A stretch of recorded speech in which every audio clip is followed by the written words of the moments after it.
제 상견례 자리에서 벌어진 일이었습니다. 수준 떨어져서 못 해먹겠네. 어디서 감히 이런 거지들이 우리 아들을 넘봐! 그 순간 시어머니는 선물로 준 홍삼액을 집어들고 포장을 거칠게 뜯더니 제 엄마의 옷에 콸콸 부어버렸습니다. 홍삼이 엄마의 새 옷을 적셨습니다. 갈색 얼룩이 번져가는 동안 엄마는 비명조차 제대로 지르지 못하셨어요. 아빠는 주먹을 불끈 쥐셨지만 혹여나 딸의 혼삭기를 망칠까봐 아무것도 하지 못하셨습니다. 시어머니는 그것도 모자라 소리쳤어요. 나가! 이 거지들아! 다시는 우리 집안 근처 얼씬도 하지 마! 그 순간 저는 결심했습니다. 좋아요. 원하시는 대로 해드릴게요. 다만 지금 누구한테 나가라고 하는 건지 나중에 두고 보자는 마음이었습니다. 저는 조용히 자리에서 일어났습니다. 그리고 떨리는 손으로 휴대폰을 꺼냈어요. 그들은 몰랐습니다. 자신들이 쫓아낸 며느리가 누구인지, 그 며느리가 어떤 힘을 가지고 있는지, 그리고 그 힘이 자신들에게 어떻게 돌아올지, 상견례장에서 시작된 최악의 모욕, 그리고 그들이 제 앞에 무릎 꿇고 빌게 될 그날까지 과연 무슨 일이 벌어졌을까요? 사람을 무시하면 어떤 대가를 치르게 되는지 똑똑히 보여드리겠습니다. 설거지, 산책할 때 잠들기 전 이어서 듣기 편하게 지금 구독만 눌러두세요.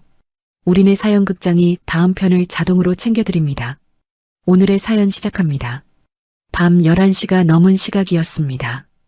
대한전자 본사 건물은 대부분의 불이 꺼져 있었지만 저는 여전히 책상 앞에 앉아 있었어요.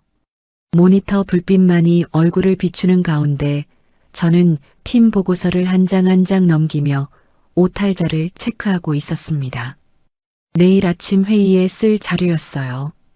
누락된 수치는 없는지, 그래프는 제대로 들어갔는지 꼼꼼히 살펴야 했습니다. 목을 돌리니 뻐근한 통증이 느껴졌습니다.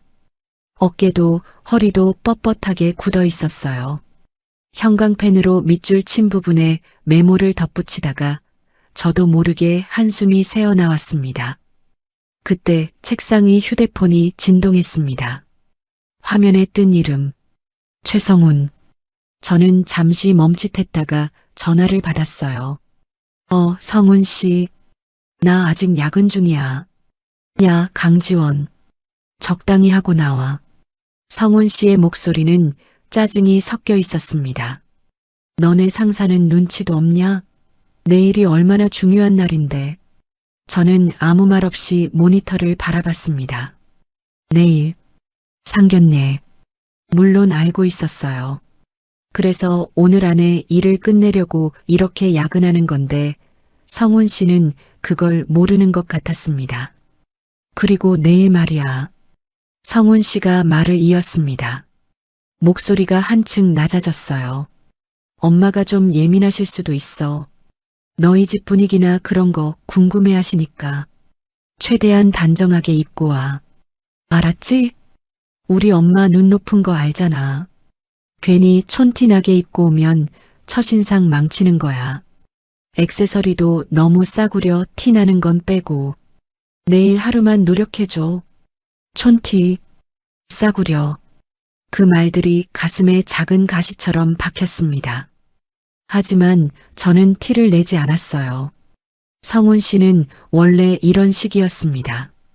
배려라고 생각하면서 던지는 말들이 저를 조금씩 깎아내리고 있다는 걸 본인은 모르는 것 같았어요. 알았어. 신경 써서 갈게. 그래. 일찍 자고. 내일 컨디션 안 좋으면 또 티나거든. 전화가 끊겼습니다. 저는 잠시 멍하니 휴대폰을 내려다봤어요. 검은 화면에 비친 제 얼굴이 유독 지쳐 보였습니다. 눈 밑에 다크서클이 짙게 내려앉아 있었어요. 저는 국내 최고의 대기업 대한전자에 다닙니다. 예비시댁은 저를 운 좋게 대기업에 들어간 대리쯤으로 알고 있었어요. 굳이 정정하지 않았습니다. 배경보다는 저라는 사람 자체를 봐주길 바랐으니까요. 그리고 솔직히 말하면 사실대로 말했을 때 그들이 부담스러워할까봐 배려한 것이기도 했어요.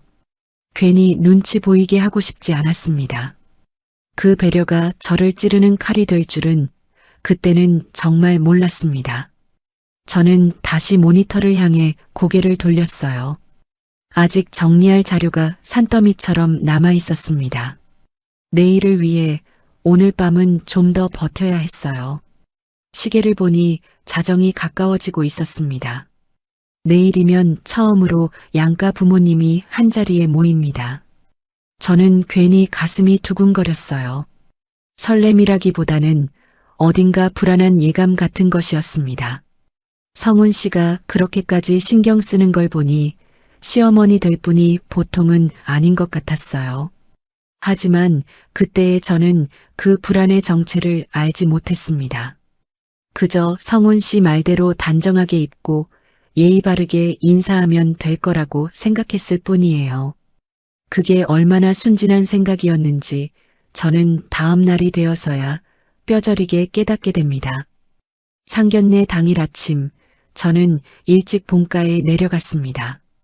시골 버스에서 내려 논두렁길을 걸을 때마다 저는 마음이 편해져요.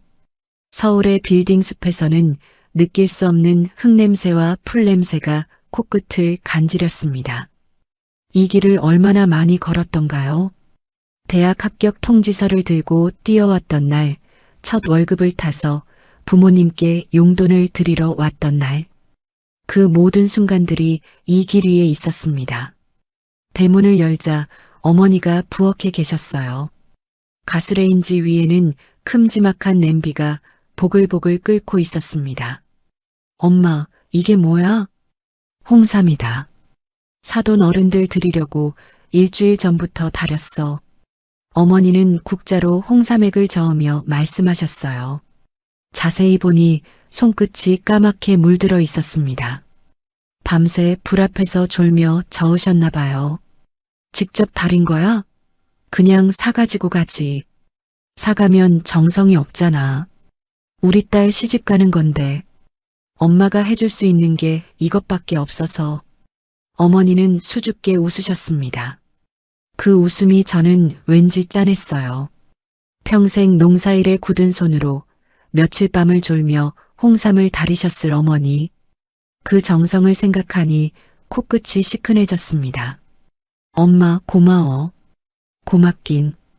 우리 딸이 행복하게 잘 살면 그게 효도지. 어머니는 제 볼을 쓰다듬으셨어요. 거친 손이었지만 세상에서 가장 따뜻한 손이었습니다. 아버지는 거실에서 양복을 만지작거리고 계셨어요. 평소에 양복 입으실 일이 없으신 분이라 어색하게 넥타이를 매고 계셨습니다. 아버지, 넥타이 제가 매드릴게요. 그래. 이게 자꾸 삐뚤어지네. 저는 아버지 앞에 서서 넥타이를 고쳐 매드렸어요. 아버지의 얼굴에는 긴장이 가득했습니다. 평생 흙만 만지며 사신 분이라 양복이 어색하실 수밖에요. 지원아, 오늘 사돈 어른들한테 실례되는 일 없어야 할 텐데. 아버지, 괜찮아요. 그냥 평소대로 하시면 돼요. 그래도 우리가 뭐 내세울 게 있어야지. 너 혼자 고생해서 대기업까지 들어갔는데 아비 노릇을 못해서. 아버지의 목소리가 잦아들었어요. 저는 가슴이 먹먹해졌습니다. 아버지는 늘 이러셨어요. 당신이 못해주신 게 많다고, 미안하다고. 아버지, 그런 말씀 마세요. 저 잘 크지 않았어요? 다 아버지 어머니 덕분이에요. 아버지는 아무 말 없이 제 손을 꼭 잡으셨습니다. 그 투박한 손의 온기가 오래도록 느껴졌어요. 논바닥에서 평생을 일하신 손이었습니다. 오후 1시, 강남의 고급 한정식집. 저와 부모님은 약속 시간 10분 전에 도착해서 자리에 앉아 있었습니다. 어머니는 연신 옷매무새를 만지셨고 아버지는 물만 홀짝이셨어요. 두 분 다 이런 고급스러운 곳은 익숙하지 않으셨을 거예요. 엄마, 긴장하지 마. 안 해. 근데 이 옷 괜찮니? 촌스럽지 않아? 어머니는 새로 사입은 한복을 만지작거리셨습니다. 저를 위해 모아둔 돈으로 사셨다고 했어요. 예쁘셔. 진짜야. 그런데 예비 시댁 식구들은 30분이 지나도록 오지 않았습니다. 차가 좀 막히나 보네요. 저는 애써 웃으며 말했지만 속으로는 불안했어요. 설마 일부러 늦는 건 아니겠지. 부모님의 표정에도 점점 당혹스러움이 묻어났습니다. 40분이 지나서야 문이 열렸습니다. 예비 시어머니 홍말자 여사가 먼저 들어왔어요. 머리부터 발끝까지 명품으로 휘감은 모습이었습니다. 손목에는 금방이라도 눈이 부실 것 같은 시계가 빛나고 있었고 귀에는 커다란 다이아몬드 귀걸이가 흔들렸어요. 걸음걸이마저 거만해 보였습니다. 어머 사돈. 저희가 좀 늦었네요. 예비 시어머니는 미안해하는 기색 없이 자리에 앉으며 말했습니다. 우리 기사가 길을 잘못 들어서요. 요즘 기사 구하기가 하늘의 별 따기라니까. 기사. 저는 속으로 피식 웃었어요. 아까 창밖으로 봤는데 성훈 씨가 직접 운전해서 왔던데요. 없는 기사를 만들어내다니. 그 뒤로 시아버지 될 최달식 사장이 들어왔고 마지막으로 성훈 씨가 들어왔습니다. 성훈 씨는 저를 보며 살짝 눈짓을 했어요. 잘하라는 뜻인 것 같았습니다. 그 눈짓이 왠지 불편하게 느껴졌어요. 인사가 오갔습니다. 저희 부모님은 연신 고개를 숙이며 예의를 갖추셨어요. 처음 뵙겠습니다. 강만석입니다. 김순자예요. 잘 부탁드립니다.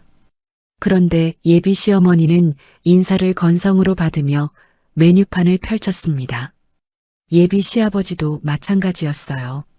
고개 한번 제대로 숙이지 않고 마치 면접관처럼 저희 가족을 위아래로 훑어봤습니다. 음식이 나오기 시작했습니다. 어색한 침묵 속에서 젓가락 부딪히는 소리만 들렸어요. 그때 예비 시아버지가 입을 열었습니다. 지원이, 요즘 회사 분위기는 어떠냐? 네, 괜찮습니다. 우리 대성테크가 대한전자에 부품 납품하는 거 알지? 요즘 구매팀이 좀 까다롭게 굴어서 말이야. 예비 시아버지는 고기를 씹으며 말을 이었습니다. 혹시 구매팀에 아는 사람 없니? 있으면 박 부장이라고 그 사람한테 좀 잘 보여봐라. 저는 젓가락을 멈췄어요. 아직 말단이라 그런 높은 분들은 잘 모르나? 뭐 그래도 지나가다 마주치면 커피라도 한 잔 타다 주면서 굽신거려봐. 그런 게 사회생활이야. 저는 속으로 쓴웃음을 지었습니다. 박 부장이요? 그 사람은 저만 보면 허리가 90도로 꺾이는 분인데요. 하지만 저는 그 말을 삼켰어요. 아, 네. 기회되면 말씀드려 볼게요. 그때 어머니가 가방에서 뭔가를 꺼내셨습니다. 정성껏 포장한 홍삼액이었어요. 아침에 봤던 그 홍삼. 일주일을 다리신 어머니의 정성이 담긴 선물이었습니다. 저 빈손으로 오기 뭐해서 이거 홍삼 좀 준비했습니다. 직접 다린 거예요. 건강 챙기세요. 어머니는 두 손으로 공손히 내밀었습니다. 살짝 떨리는 손이었어요. 부디 받아주세요 라는 마음이 그 떨림에 담겨 있었습니다. 그런데 예비 시어머니의 반응은 차가웠습니다. 아, 네. 예비 시어머니는 손가락 끝으로 포장을 밀어내며 말했어요. 마치 더러운 것이라도 만지는 것처럼. 뭐 마음만 받을게요. 저기 구석에 두세요. 어머니의 얼굴이 붉어졌습니다. 창피함인지 서운함인지 어머니는 아무 말 없이 홍삼을 방 구석에 내려놓으셨어요. 그 뒷모습이 저는 너무 아팠습니다. 일주일 동안 밤잠을 설쳐가며 달인 홍삼이 단 한마디에 구석으로 밀려났습니다. 저는 주먹을 꽉 쥐었어요. 손톱이 손바닥을 파고들었습니다. 참아야 했습니다. 여기서 화를 내면 부모님만 더 난처해지니까. 아버지는 아무 말씀 없이 고개를 숙이고 계셨어요. 평생 당당하게 사신 아버지가 딸의 상견례장에서 고개를 숙이고 계시다니. 하지만 이건 시작에 불과했어요. 진짜 폭풍은 아직 오지 않았습니다. 음식이 하나둘 나오기 시작했습니다. 어색한 분위기 속에서도 식사는 진행됐어요. 저희 부모님은 연신 맛있네요라며 분위기를 띄우려 애쓰셨지만 예비시댁 식구들은 시큰둥했습니다. 예비 시어머니는 음식을 젓가락 끝으로 찔러보기만 하고 예비 시아버지는 휴대폰만 들여다보고 있었어요. 그때 예비 시어머니가 젓가락을 탁 내려놓으며 입을 열었어요. 자, 이제 본론 얘기 좀 할까요? 본론. 저는 살짝 긴장했습니다. 예비 시어머니의 눈빛이 심상치 않았어요. 우리 성훈이가 3대 독자인 건 아시죠? 예비 시어머니는 저를 똑바로 쳐다보며 말했습니다. 마치 면접관이 지원자를 심사하듯이. 그래서 예단을 좀 제대로 받아야겠어요. 밍크 코트 하나 5부 다이아 세트, 그리고 현금 예단은 1억. 그 정도면 우리 집 며느리로 받아줄게요. 저는 귀를 의심했습니다. 지금 뭐라고 한 거죠? 받아줄게요? 마치 자선을 베푸는 것처럼 말하다니. 어머니의 얼굴이 하얗게 질렸어요. 아버지도 당황한 기색이 역력했습니다. 잠시 무거운 침묵이 흘렀습니다. 숨쉬는 소리마저 크게 들릴 정도였어요. 사돈. 어머니가 조심스럽게 입을 열었어요. 그건 좀 과한 것 같습니다. 저희 형편에 무리고 차라리 그 돈을 아이들 집 마련하는 데 보태는 게 더 합리적이지 않을까요? 합리적. 어머니는 최대한 점잖게 말씀하셨어요. 상대방을 자극하지 않으려고 단어 하나하나를 고르신 것 같았습니다. 하지만 예비 시어머니의 표정이 싹 굳었어요. 뭐요? 합리적? 목소리가 차가워졌습니다. 없는 집안이라 계산기 두드리세요? 수준 안 맞아서 못 해먹겠네. 사돈, 그런 뜻이 아니라. 아니긴 뭐가 아니에요. 어쩐지 내가 이 자리 오기 싫더라니. 예비 시어머니가 벌떡 일어났습니다. 얼굴이 불그락푸르락해져 있었어요. 그리고는 방 구석에 놓인 홍삼을 집어들었습니다. 어머니가 일주일 동안 밤잠을 설쳐가며 달인 그 홍삼이었어요.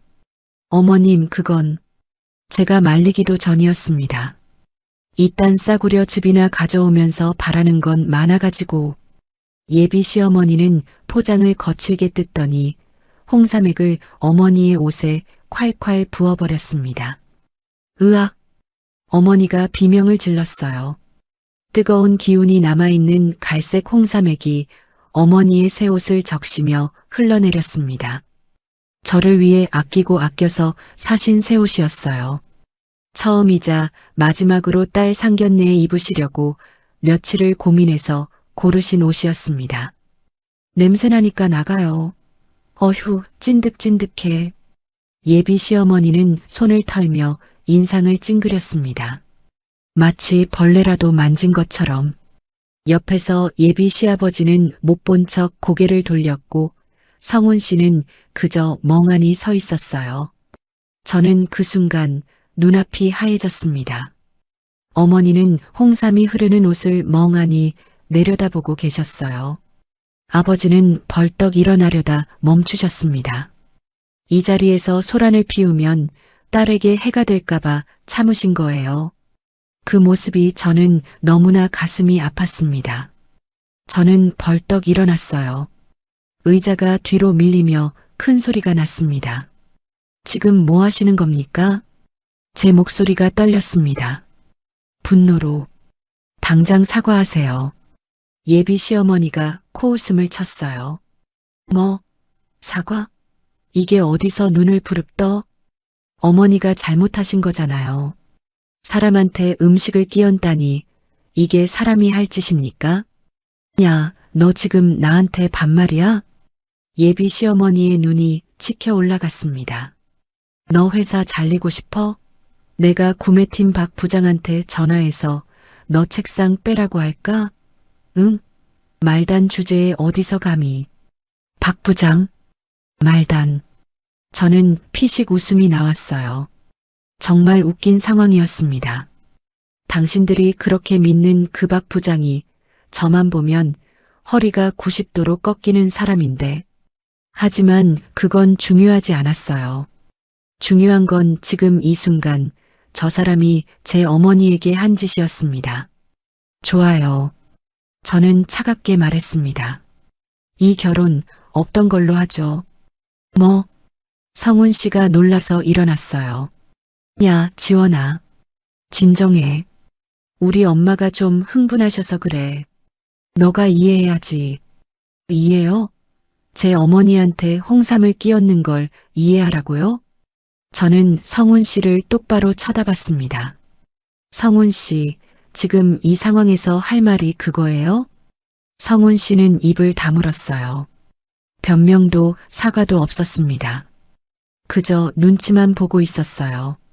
저는 확신했습니다. 이 사람과는 안 되겠구나. 파혼이에요. 이 결혼은 없던 걸로 할게요. 저는 단호하게 선언했습니다. 그리고 예비 시어머니, 아니, 지금부터는 홍말자죠. 말자를 향해 말했어요. 그리고 당신들이 그렇게 믿는 그 박 부장이요. 과연 당신들을 지켜줄 수 있는지 두고 보죠. 뭐, 이게 지금 협박이야? 협박 아니에요. 약속이에요. 저는 어머니의 손을 잡았습니다. 홍삼에 젖은 손이 떨리고 있었어요. 차가웠습니다. 엄마 가자. 아버지도요. 지원아. 어머니의 눈가가 붉어져 있었어요. 하지만 울지 않으려고 애쓰고 계셨습니다. 딸 앞에서 눈물을 보이면 더 속상해할까봐. 괜찮아요. 이런 사람들한테 시집 안 가도 돼요. 아니, 안 갈 거예요. 저는 부모님을 부축해 일으켰습니다. 아버지는 아무 말 없이 제 뒤를 따르셨어요. 주먹을 불끈 쥐고 계셨지만 딸을 위해 참고 계신 거였습니다. 어머니는 젖은 옷을 가리며 고개를 숙이셨어요. 그 모습이 저는 너무나 가슴이 찢어지는 것 같았습니다. 문을 열고 나가기 전 저는 마지막으로 뒤를 돌아봤습니다. 그 사람은 어이없다는 표정으로 서 있었고 그 남편은 당황한 기색이었어요. 성훈 씨는 여전히 아무 말도 하지 못한 채 멍하니 서 있었습니다. 한심했어요. 저는 문을 닫았습니다. 쾅! 그 소리가 유독 크게 울렸어요. 상견례장을 나서는 순간 저는 다짐했습니다. 이 모욕을 반드시 갚아주겠다고, 제 부모님을 저렇게 만든 대가를 반드시 치르게 해주겠다고. 본가로 돌아오는 차 안은 무거운 침묵뿐이었습니다. 아버지는 운전대를 꽉 쥔 채 한마디도 하지 않으셨어요.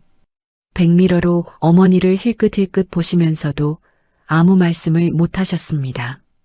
어머니는 젖은 옷을 손으로 가리며 창밖만 바라보셨어요. 햇살이 비치는 창가에서 어머니의 눈가가 붉게 물들어 있는 게 보였습니다. 저는 뒷좌석에 앉아 두 분의 뒷모습을 바라봤어요. 가슴이 찢어지는 것 같았습니다. 2시간 넘게 걸리는 길이 그날따라 유독 멀게 느껴졌어요. 차창 밖으로 스쳐 지나가는 풍경이 흐릿하게 번졌습니다. 제 눈에 눈물이 고여서였어요. 집에 도착하자마자 어머니는 화장실로 들어가셨어요. 엄마, 옷 줘. 내가 빨아줄게. 아니야, 괜찮아. 너 피곤하지? 좀 쉬어. 어머니는 억지로 웃으며 문을 닫으셨습니다. 저는 문 앞에 서서 망설였어요. 들어가야 하나 말아야 하나. 그때 희미하게 어머니가 울고 계신 소리가 들렸습니다. 소리를 죽이며 아무도 모르게. 딸이 들을까봐 수도꼭지를 틀어놓고 우시는 거였습니다. 저는 문에 손을 대고 가만히 서 있었습니다. 차마 문을 열 수가 없었어요. 어머니의 울음소리가 비수처럼 가슴에 꽂혔습니다. 철버, 철버. 물소리가 들렸어요. 어머니가 젖은 옷을 빨고 계신 거였습니다. 그 새 옷을, 저를 위해 아끼고 아껴서 사신 그 옷을, 일주일 동안 밤잠 설쳐 달인 홍삼 냄새가 배어버린 그 옷을. 저는 거실로 나왔습니다. 아버지는 베란다에 서 계셨어요. 담배를 물고 먼 곳을 바라보고 계셨습니다. 평소에 담배 안 피우시는 분인데 오늘은 예외인 것 같았어요. 아버지의 어깨가 유독 작아 보였습니다. 아버지, 지원아. 아버지가 담배를 끄며 돌아보셨습니다. 눈이 충혈되어 있었어요. 아비가 못나서 딸이 이런 봉변을 당하는구나. 아버지, 그런 말씀 마세요. 아버지 잘못이 아니에요. 돈이 있었으면, 배경이 있었으면 그 사람들이 우리 딸을 함부로 못했을 텐데. 아버지의 목소리가 떨렸어요. 평생 당당하게 사신 아버지가 처음으로 작아지신 것 같았습니다. 논바닥에서 평생을 일하시면서도 한 번도 고개 숙이신 적 없는 아버지가 지원아, 미안하다, 이런 일로 기죽지 않았으면 좋겠다. 아버지가 낮은 목소리로 말씀하셨어요. 아비는 힘이 없어서 아무것도 못하지만 너는 다르잖아. 너 힘으로 사는 거잖아. 그러니까. 아버지는 말끝을 흐리셨습니다. 저는 아무 말도 할 수 없었어요. 그저 아버지의 손을 꼭 잡았습니다. 방으로 들어와 침대에 앉았습니다. 손에서 희미하게 홍삼 냄새가 났어요. 상견례장에서 어머니 손을 잡았을 때 묻은 거였습니다. 그 순간 어머니의 얼굴이 떠올랐어요. 홍삼이 쏟아지던 순간의 그 표정, 충격과 수치심, 그리고 딸에게 미안해하는 눈빛, 잘못한 것도 없으면서 미안해하시던 어머니. 저는 주먹을 꽉 쥐었습니다. 정말 여기까지 해야 하나? 잠깐의 망설임이 스쳐 지나갔어요. 제가 가진 힘을 쓰면 그 사람들은 큰 타격을 입을 거예요. 어쩌면 회사가 휘청거릴 수도 있어요. 거기서 일하는 직원들도 있을 텐데. 하지만 그때 화장실에서 어머니의 울음소리가 다시 들렸습니다. 아주 작게 거의 들리지 않을 정도로 소리를 죽이며 우시는 어머니. 딸 걱정에 본인 서러움도 삼키시는 어머니. 저는 다시 손을 내려다봤어요. 홍삼 냄새. 엄마가 일주일을 달인 홍삼. 새벽마다 일어나서 불 앞에 서신 엄마. 딸이 결혼한다고 좋아하시던 엄마. 망설임이 사라졌습니다. 저 사람들이 믿는 구석이 뭐죠? 구매팀? 박 부장? 웃기는 소리. 그 정도 라인으로 저를 어쩌겠다고요. 당신들이 굽신거리는 그 구매팀이 제 앞에서는 어떻게 행동하는지 아세요? 저는 눈물을 닦고 휴대폰을 들었습니다. 주소록을 스크롤해서 한 번호를 찾았어요. 유도현. 전화를 걸었습니다. 신호음이 2번 울리고 상대방이 받았어요. 유 팀장님, 저예요. 제 목소리가 평소와 달랐습니다. 차갑고 낮고 위험이 있었어요. 아, 네. 말씀하세요. 지금 통화 괜찮으세요? 네, 괜찮습니다. 무슨 일이십니까? 저는 잠시 숨을 고르고 말했습니다. 내일 아침 일찍 제 방으로 와주세요. 구매팀이 관리하는 대성테크 건입니다. 대성테크요? 네. 전수조사 들어갑니다. 지난 5년간 납품 내역, 품질 데이터, 자금 흐름까지 전부요. 잠시 침묵이 흘렀어요. 도연 팀장도 그 회사가 어딘지 아는 눈치였습니다. 알겠습니다. 내일 아침 8시에 뵙겠습니다. 수고하세요. 전화를 끊었습니다. 창밖을 바라봤어요. 어둠이 내려앉은 시골 풍경이 보였습니다. 엄마, 아빠, 조금만 기다리세요. 제가 반드시 오늘의 수모를 갚아드릴게요. 제 방식대로. 다음 날 아침 저는 평소보다 일찍 출근했습니다. 대한전자 본사 건물 로비에 들어서자 경비원이 허리를 깊이 굽혔어요. 안녕하십니까? 저는 가볍게 고개를 끄덕이고 엘리베이터로 향했습니다. 거울에 비친 제 얼굴은 평소와 달랐어요. 어젯밤 울다 지쳐 잠든 탓에 눈이 조금 부어 있었지만 눈빛만큼은 차갑게 가라앉아 있었습니다. 오늘 입은 건 검은색 정장. 마치 심판자의 옷 같았어요. 엘리베이터가 15층에서 멈췄습니다. 문이 열리자 복도에서 마주친 직원들이 일제히 허리를 숙였어요. 안녕하십니까, 상무님. 좋은 아침입니다, 상무님. 상무님. 네, 저는 상무입니다. 대한전자 그룹 역사상 최연소 여성 임원. 전략기획본부를 이끄는 사람. 그게 바로 저 강지원이에요. 어제 그 사람들 앞에서는 그저 대한전자 다니는 대리였지만 여기서의 저는 다릅니다. 저는 복도를 걸으며 생각했습니다. 어제 그 사람들이 저를 뭐라고 했죠? 말단? 구매팀 박 부장한테 굽신거리라고? 그 박 부장이 내 앞에서 어떻게 하는지 알면 기절하겠네. 피식 웃음이 나왔어요. 구매팀은 저희 전략기획본부 산하부서입니다. 박 부장, 그 사람은 저만 보면 식은땀을 흘리며 인사하는 사람이에요. 제가 고개만 까딱하면 내일 당장 책상을 뺄 수 있는 사람이죠. 상무실 문을 열었습니다. 넓은 방 한가운데 놓인 책상. 통유리 창으로 서울 시내가 한눈에 내려다 보였어요. 그 책상 위에 명패가 있었습니다. 상무 강지원. 금색 글씨가 아침 햇살을 받아 반짝였어요. 저는 명패를 한번 쓱 쳐다보고 가죽 의자에 앉았습니다. 똑똑. 노크 소리가 들렸어요. 들어오세요. 문이 열리고 유도현 팀장이 들어왔습니다. 손에는 두꺼운 서류 파일이 들려 있었어요. 상무님, 어젯밤에 말씀하신 건으로 기초자료 정리해 왔습니다. 빠르네요. 역시 유 팀장이에요. 저는 파일을 받아 펼쳤습니다. 대성테크, 예비시댁이었던 그 회사의 이름이 적혀 있었어요. 아니, 이제는 그냥 수많은 협력사 중 하나일 뿐입니다. 협력사 대성테크. 저는 파일을 책상 위에 탁 내려놓으며 말했습니다. 구매팀 배제하고 우리가 직접 털어요. 도현 팀장의 눈이 살짝 커졌어요. 직접 말씀이십니까? 네. 지난 5년간 납품 품질, 자금 흐름, 로비 내역까지 싹 다 조사하세요. 털어서 먼지 안 나오는 협력사가 없다고 하잖아요. 거긴 먼지가 아니라 진흙이 나올 거예요.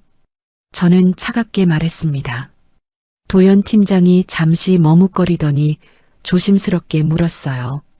상무님 실례지만 거기 예비시댁 아니십니까? 괜찮으시겠습니까? 저는 도현 팀장을 똑바로 쳐다봤습니다. 예비시댁은 어제부로 없어졌어요. 네, 파혼했습니다. 그러니까 이제 그냥 협력사예요. 정확히는 문제가 많은 협력사. 단 조사했는데 아무런 문제가 없다면 그 어떤 부당한 대우도 하지 않을 거예요. 도현 팀장이 당황한 기색을 보였어요. 하지만 저는 개의치 않고 말을 이었습니다. 제가 굳이 임원인 걸 숨겼던 이유가 뭔지 아세요? 잘 모르겠습니다. 알면 청탁할 사람들이니까요. 안 봐도 뻔하잖아요. 하청업체 사장이 대기업 임원하고 사돈 맺으면 그 다음에 뭘 하겠어요? 도현 팀장이 고개를 끄덕였어요. 이해한다는 표정이었습니다. 그리고 유 팀장. 저는 몸을 앞으로 숙이며 말했습니다. 눈을 똑바로 마주보며 제 감정 빼고 보더라도 품질 조작에 뇌물까지 쓰는 업체는 잘라내는 게 맞아요. 작년에 불량 부품 때문에 라인 멈춘 거 기억하죠? 반도체 공정에서 이틀이나 셧다운 됐잖아요. 그게 어디서 나온 건지 한번 파보세요. 도연 팀장의 표정이 굳어졌어요. 설마 거기입니까? 확인해 보면 알겠죠. 소문으로는 구매팀 일부가 대성테크한테 로비를 받고 눈 감아줬다는 얘기도 있어요. 그것까지 다 털어요. 도연 팀장이 침을 꿀떡 삼켰습니다. 원칙대로 처리하세요. 봐주는 거 없이. 저도 사적 감정만으로 움직이는 거 아니에요. 증거가 있으면 처리하고 없으면 말고 공정하게 가는 거예요. 알겠습니다, 상무님. 그리고 구매팀 쪽에는 알리지 마세요. 그 라인 타고 새는 거 다 알잖아요. 우리 법무팀하고만 진행해요. 네, 명심하겠습니다. 도연 팀장이 고개를 숙이고 나갔어요. 저는 창밖을 바라봤습니다. 아침 햇살이 서울의 빌딩 숲을 비추고 있었어요. 그 사람들이 그렇게 믿던 구매팀 라인. 박 부장. 그게 자신들을 지켜줄 거라고 생각했겠죠. 저를 협박하면 겁먹을 줄 알았을 거예요. 미안하지만 그 위에 제가 있어요. 저는 휴대폰을 들어 어제 온 부재중 전화 목록을 확인했습니다. 최성훈, 10통, 홍말자, 5통, 아직도 못다한 모욕이 남았을까요? 저는 피식 웃으며 전화기를 책상 위에 내려놓았어요. 불안해하세요. 이제 시작이니까. 감사가 시작된 지 사흘째 되는 날이었습니다. 도연 팀장이 제 방으로 들어왔어요. 손에는 두꺼운 보고서가 들려 있었습니다. 상무님, 중간 보고 드립니다. 앉으세요. 도연 팀장이 자리에 앉으며 보고서를 펼쳤어요. 예상대로입니다. 대성테크, 지난 3년간 납품한 부품 중 상당수가 품질 기준 미달이었습니다. 검수 과정에서 조작된 흔적도 발견됐고요. 구매팀 쪽은요? 박 부장 계좌로 정기적으로 입금된 내역이 있습니다. 금액은 크지 않지만 횟수가 많아요. 거의 매달. 저는 고개를 끄덕였습니다. 예상했던 대로였어요. 계속 파세요. 증거가 충분히 모이면 계약 해지 절차 들어갑니다. 알겠습니다. 도연 팀장이 나가려는 순간 제 휴대폰이 울렸어요. 화면을 보니 낯선 번호였습니다. 하지만 왠지 누군지 알 것 같았어요. 여보세요. 강지원. 예상대로 그 여자 목소리였습니다. 홍말자. 상견례장에서 어머니에게 홍삼을 끼얹었던 그 사람. 너가 꼬질렀냐? 응? 갑자기 본사에서 감사가 떴잖아. 저는 도연 팀장에게 눈짓으로 나가도 된다고 했어요. 도연 팀장이 조용히 문을 닫고 나갔습니다. 뭔 소리세요? 뭔 소리긴.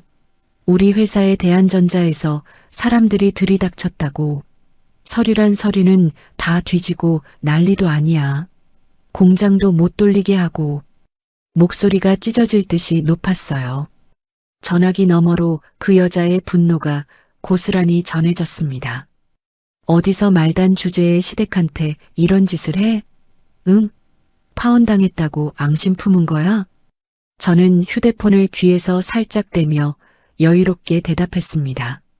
글쎄요. 저는 잘 모르겠는데요. 말단이 무슨 힘이 있다고 그런 짓을 하겠어요. 거짓말하지 마. 네가 한 거 다 알아. 박 부장한테 전화했는데 안 받아. 그 사람이 왜 갑자기 전화를 안 받냐고. 박 부장. 저는 피식 웃음이 나왔어요. 그 사람 지금쯤 인사위원회 소집 통보받고 벌벌 떨고 있을 텐데요. 박 부장님이요? 글쎄요, 지금 전화 받을 상황이 아닐 텐데요. 본인 코가 석 자라서요. 무슨 소리야? 너 지금 뭘 안다는 거야? 그냥 그렇다고요. 다른 용건 없으시면 끊을게요. 바쁘거든요. 강지원, 너 가만 안 둬. 저는 통화 종료 버튼을 눌렀습니다. 가만 안 둔다. 그 말 상견례장에서도 들었죠. 그때는 제가 겁먹을 줄 알았겠지만 지금은 상황이 완전히 달라요. 누가 누굴 가만 안 두는 건지 곧 알게 될 거예요. 저는 잠시 창밖을 바라보다가 어머니에게 전화를 걸었어요. 신호음이 3번 울리고 어머니가 받으셨습니다. 여보세요? 엄마, 나야. 지원아. 웬일이니 낮에. 어머니의 목소리는 평소처럼 따뜻했어요. 하지만 어딘가 기운이 없어 보였습니다. 엄마, 혹시 그쪽에서 연락 온 거 있어? 그쪽? 아니, 안 왔다. 왜? 아니, 그냥 혹시나 해서. 잠시 침묵이 흘렀어요. 어머니가 조심스럽게 말씀하셨습니다. 지원아. 응. 우린 괜찮으니까 너 회사에서 곤란해지지 마라. 엄마 아빠 때문에 너가 힘들어지면 안 돼. 우린 그날 일 다 잊었어. 너도 잊어버려. 어머니의 목소리가 살짝 떨렸어요. 잊었다고 하시지만 아직도 그날 일이 마음에 남아 계신 게 느껴졌습니다. 엄마. 응? 나 안 곤란해져. 걱정 마. 정말이지? 그 집안 사람들이 너한테 뭐라 안 해? 안 해. 못해. 저는 단호하게 말했어요. 엄마, 그냥 나만 믿어.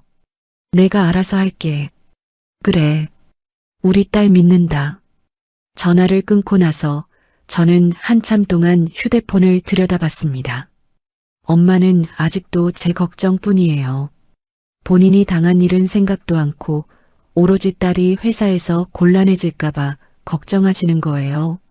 새 옷에 홍삼이 쏟아지던 그 순간도, 소리 죽여 우시던 그 밤도 다 잊으라고 하시는 거예요.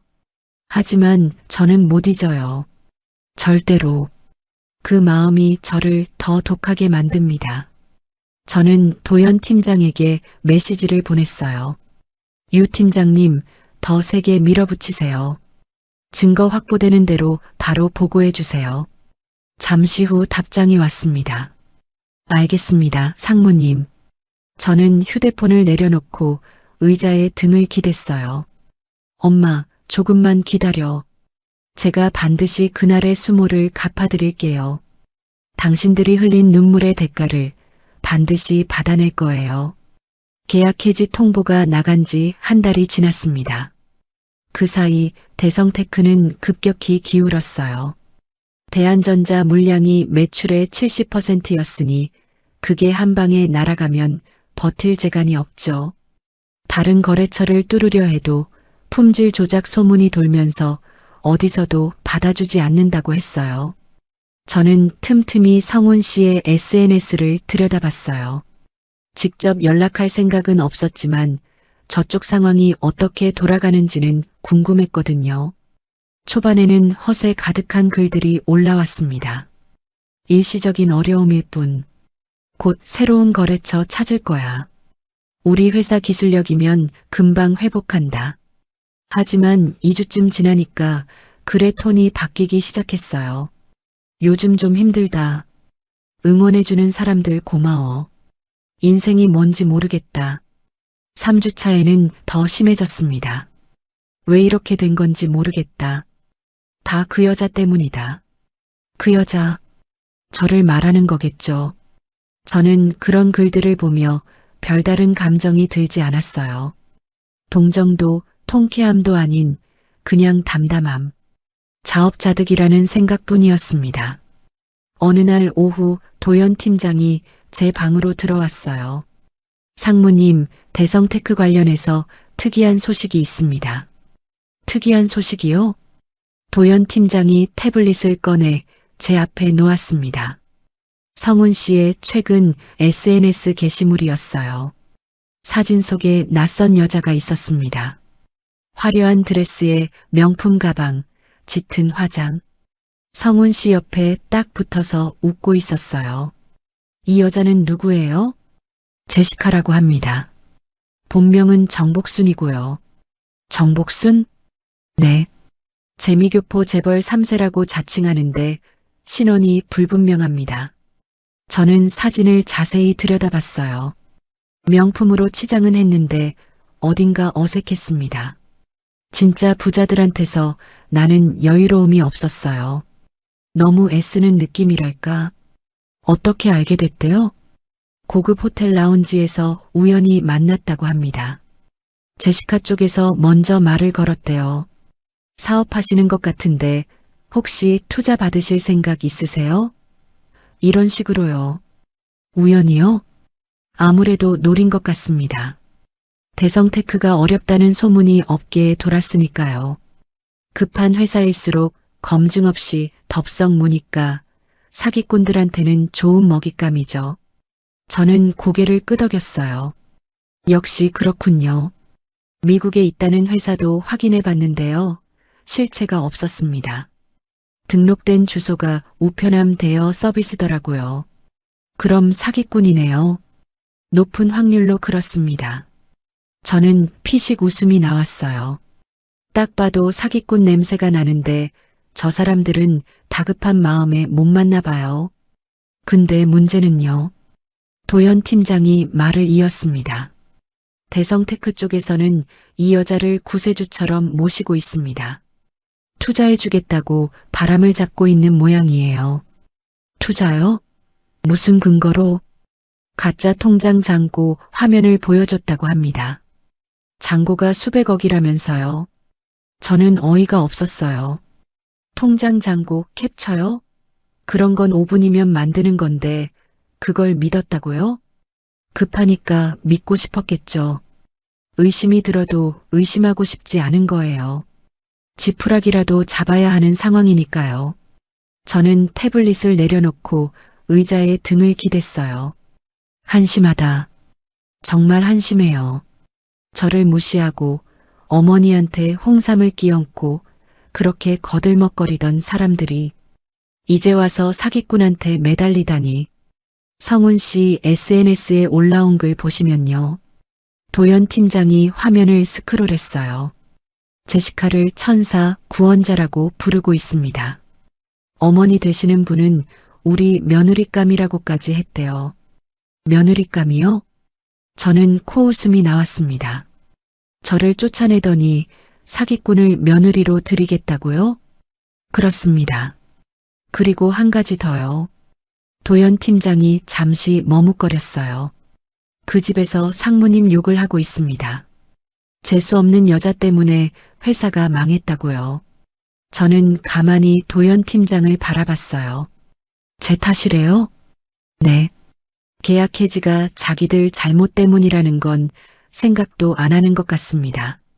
저는 한참 동안 웃었어요. 진짜 웃겼거든요. 품질 조작하고 뇌물 주고 그래서 걸린 건데 그걸 저한테 뒤집어 씌우다니 끝까지 반성이 없네요. 제시카가 구체적으로 뭘 약속했대요? 부채를 전부 정리해주고 회사에 수십억을 투자하겠다고 했답니다. 대신 자기를 전적으로 믿고 따르라고요. 그걸 믿었다고요? 믿은 것 같습니다. 다른 선택지가 없으니까요. 은행은 대출을 안 해주고 사채업자들은 들이닥치고 제시카가 유일한 희망이었겠죠. 저는 고개를 저었어요. 유일한 희망이 사기꾼이라니. 아이러니하네요. 저도 그렇게 생각합니다. 팀장님, 네, 상무님. 저 사람들 그냥 놔두세요. 네. 제시카가 사기꾼인 거 우리가 굳이 알려줄 필요 없잖아요. 도현 팀장이 잠시 망설이다가 고개를 끄덕였습니다. 스스로 무덤 파게 놔두세요. 대신 상황은 계속 지켜봐 주시고요. 제시카가 뭘 요구하는지, 저쪽에서 뭘 넘기는지. 알겠습니다. 도현 팀장이 나간 후 저는 다시 성훈 씨의 SNS를 열어봤어요. 새로운 게시물이 올라와 있었습니다. 제시카와 찍은 사진이었어요. 새로운 투자자를 만났다. 곧 좋은 소식이 있을 거야. 믿을 사람만 믿어. 그 아래 댓글. 성훈아, 힘내. 새 출발이다. 그리고 홍말자가 직접 단 댓글도 있었어요. 우리 제시카, 천사 같은 아가씨야. 저는 휴대폰을 내려놓았어요. 천사라. 저 천사가 곧 악마로 변할 텐데요.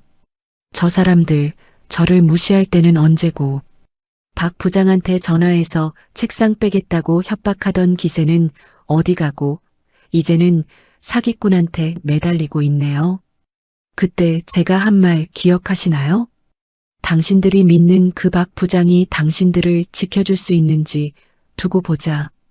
박 부장은 이미 인사위원회에 넘어갔어요. 당신들을 지켜주기는커녕 본인 살기도 바쁜 신세가 됐죠. 그리고 이제 당신들이 새로 믿는 제시카는요? 그 여자도 당신들을 지켜주지 않을 거예요. 오히려 남은 것까지 다 뜯어갈 거예요. 저는 창밖을 바라보며 중얼거렸습니다. 팝콘이나 준비해야겠네. 곧 더 재밌는 일이 벌어질 테니까요. 제시카가 등장한 지 2주가 지났습니다. 도연 팀장의 보고에 따르면 제시카는 본격적으로 움직이기 시작했어요. 투자금을 넣어주겠다면서 대신 담보를 요구했다고 합니다. 담보요? 네. 신뢰의 표시로 먼저 자산을 맡기라는 거죠. 그러면 그 가치의 3배를 투자하겠다고요. 저는 코웃음이 나왔어요. 3배요? 세상에 그런 투자가 어딨어요. 저도 그렇게 생각합니다. 근데 저쪽에서는 믿은 것 같습니다. 며칠 후 더 자세한 상황이 들어왔어요. 홍말자가 수십 년간 모아둔 비자금 통장을 제시카에게 넘겼다고 합니다. 회사 돈을 힘들게 몰래 빼돌렸는데 그걸 사기꾼한테 갖다 바친 거죠. 비자금이 얼마나 됐대요? 정확히는 모르지만 10억 단위라고 합니다. 10억을 평생 모은 돈을 만난 지 2주밖에 안 된 사람한테 저는 기가 막혔어요. 아무리 급해도 그렇지 어떻게 그런 판단을 할 수가 있죠? 거기다 최달식 사장의 개인 소유 토지 문서도 넘어갔습니다. 대성테크 담보로 안 잡힌 마지막 재산이었는데요. 그것까지요? 네. 최달식 사장이 직접 넘겼다고 합니다. 이게 마지막 동아줄이다라면서요. 저는 한숨을 내쉬었어요. 성훈 씨 명의 오피스텔도 넘어갔고요. 투자금 관리 명목으로요. 제시카가 뭐라고 했길래 그렇게 순순히 넘겼대요? 나도 당신들을 믿게 해달라고 했답니다. 서로 신뢰를 쌓는 거라면서요. 그리고 일주일 안에 투자금 100억을 계좌로 넣어주겠다고요. 100억? 허황된 약속이었지만 저 사람들은 믿었겠죠. 아니, 믿고 싶었겠죠. 저는 한참 동안 말이 안 나왔어요. 비자금, 토지, 오피스텔, 남은 거 전부를 사기꾼한테 넘겼다니. 평생 모은 재산을 2주 만에 갖다 바치다니.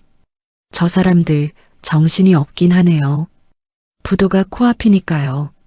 사채업자들이 매일 들이닥치고 직원들 월급도 밀렸다고 합니다. 제시카가 유일한 희망이었던 거죠. 도연 팀장이 태블릿을 보여줬어요. 성훈 씨의 SNS 게시물이었습니다. 드디어 새로운 시작. 제시카 덕분에 우리 가족 다시 일어설 수 있어. 모든 걸 맡겼으니 이제 기다리기만 하면 돼. 모든 걸 맡겼다.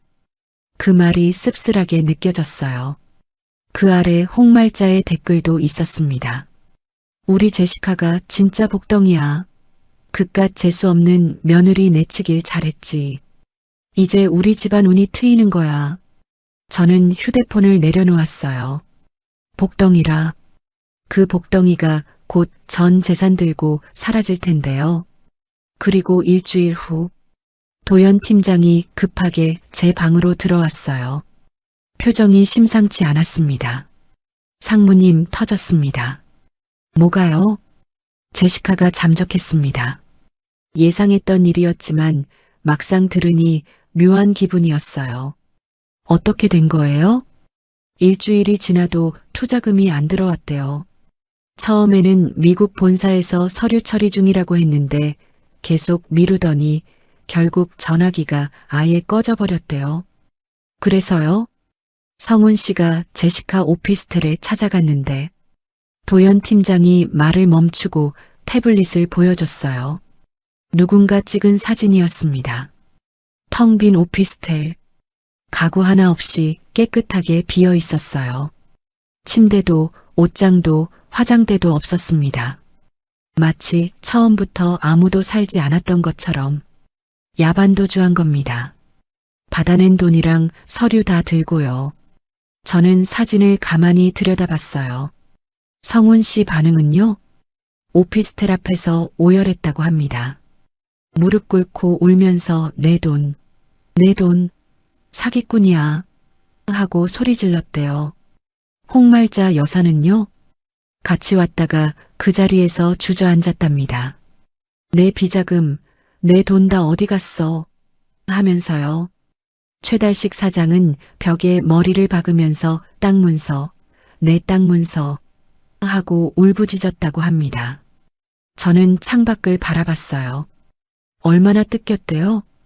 비자금 수억, 토지 문서, 오피스텔 명의까지 합하면 거의 30억 가까이 되는 것 같습니다. 30억? 저 사람들이 저를 무시하며 거들먹거릴 때 믿었던 재산. 그게 2주 만에 사기꾼 손에 넘어간 거예요. 경찰에 신고는 했대요. 했는데 제시카가 위조 신분으로 활동한 거라 추적이 쉽지 않을 거랍니다. 해외로 빠졌을 가능성도 높고요. 저는 천천히 고개를 끄덕였어요. 그럼 이제 대성테크는요? 사실상 끝입니다. 남은 자산도 없고 부채만 산더미고요. 사채업자들이 매일 들이닥치는데 줄 돈이 없으니까 난리가 났답니다. 곧 경매에 넘어갈 겁니다. 저는 의자에 등을 기댔어요. 예상했던 대로였습니다. 저 사람들이 저를 쫓아낼 때 저는 이미 알고 있었어요. 저런 사람들은 결국 스스로 무너진다는 걸. 제가 직접 손을 쓰지 않아도 탐욕과 어리석음이 저들을 삼킬 거라는 걸. 상견례장에서 어머니 옷에 홍삼을 끼얹던 그 당당한 모습, 저를 말단이라 부르며 비웃던 그 거만한 표정. 지금은 어디 갔을까요? 팀장님, 네, 상무님. 이제 다음 단계 준비하세요. 도연 팀장이 고개를 끄덕였습니다. 저는 창밖을 바라보며 생각했어요. 이제 진짜 시작이에요. 저 사람들이 바닥을 찍었으니 이제 제가 움직일 차례입니다. 무너진 대성테크 위에 제가 새로운 주인으로 올라설 거예요. 제시카가 잠적한 지 일주일이 지났습니다. 대성테크는 완전히 무너졌어요. 사채업자들이 매일 들이닥치고 직원들은 밀린 월급 받으러 몰려오고 납품업체들은 대금 내놓으라며 난리였습니다. 그런데 그 와중에 웃기는 일이 벌어졌어요. 어느 날 저녁 어머니에게서 전화가 왔습니다. 지원아. 응, 엄마. 무슨 일이야? 어머니의 목소리가 떨리고 있었어요. 그 집에서 전화가 왔었다. 그 집이요? 그래. 사돈. 아니, 홍말자라는 그 여자. 저는 눈을 가늘게 떴어요. 그 사람이 왜 본가에? 뭐래요? 돈 내놓으래. 위자료 내놓으래. 뭐요? 저는 귀를 의심했습니다.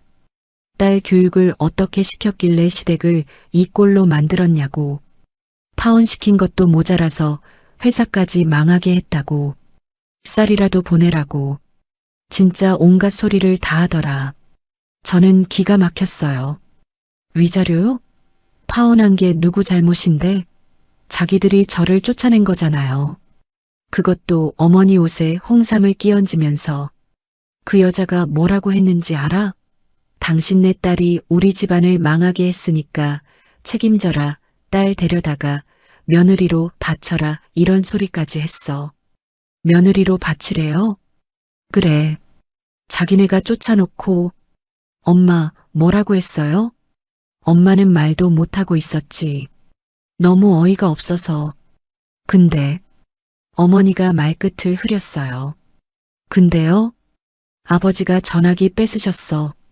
저는 살짝 놀랐습니다. 아버지가요? 아버지가 뭐라고 하셨는데요? 어머니의 목소리에 웃음기가 섞였어요. 엄청 호통을 치셨어? 평소에 말씀도 잘 안 하시던 분이 전화기를 확 뺏으시더니 소리를 버럭 지르시는 거야. 뭐라고요? 여보셔? 당신들이 우리 딸한테 한 짓을 생각하면 쌀 한 톨도 아깝소? 하셨어. 그랬더니 그 여자가 또 뭐라 하는데 아버지가 또 소리치셨어. 어디서 거지동냥질이야? 내 부인 옷에 홍삼 끼얹던 게 누군데? 다시는 연락하지 마쇼. 하시고는 전화를 쾅 끊으셨어. 저는 전화기를 든 채 한참 동안 웃었어요. 아버지. 평생 조용하게 사시던 아버지가, 누구한테 목소리 한번 높인 적 없는 아버지가 저를 위해 그렇게 호통을 치셨다니. 엄마, 아버지 지금 어떠셔? 괜찮으셔. 전화 끊고 나서 손이 좀 떨리시더라. 근데 표정은 시원하시더라고. 저는 눈시울이 뜨거워졌어요. 엄마, 아버지 바꿔줘. 그래. 잠시 후 아버지 목소리가 들렸어요. 지원아. 아버지, 고마워요. 뭐가? 아버지가 그렇게 화내신 거 처음이잖아요. 아버지가 잠시 침묵하셨어요. 그리고 낮은 목소리로 말씀하셨습니다. 우리 딸한테 그런 짓을 해놓고 이제 와서 돈 내놓으라고? 사람이 그렇게 뻔뻔할 수가 있나? 지원아, 아비가 힘이 없어서 그때 아무것도 못 해줬다. 미안하다. 아버지, 그런 말씀 마세요. 근데 오늘은 참을 수가 없더라. 저런 인간들한테는 똑같이 해줘야 해. 저는 가슴이 뭉클해졌어요. 아버지, 걱정 마세요. 제가 다 알아서 할게요. 그래. 우리 딸 믿는다. 전화를 끊고 나서 저는 한참 동안 창밖을 바라봤어요. 아버지가 저를 위해 싸워주셨어요. 평생 고개 숙이고 사시던 분이 저를 위해 목소리를 높이셨어요. 이제 제가 나설 차례입니다. 다음 날 아침, 저는 도연 팀장을 불렀어요. 팀장님, 대성테크 상황이 어떻게 됐어요? 거의 끝입니다. 부채가 자산을 완전히 초과했고 회사 자산 모두 경매 절차 들어가기 직전이에요. 직원들 임금 체불로 고소도 들어왔고요. 저는 고개를 끄덕였어요. 그럼 이제 인수 제안하세요. 인수요? 도연 팀장이 눈을 크게 떴어요. 네.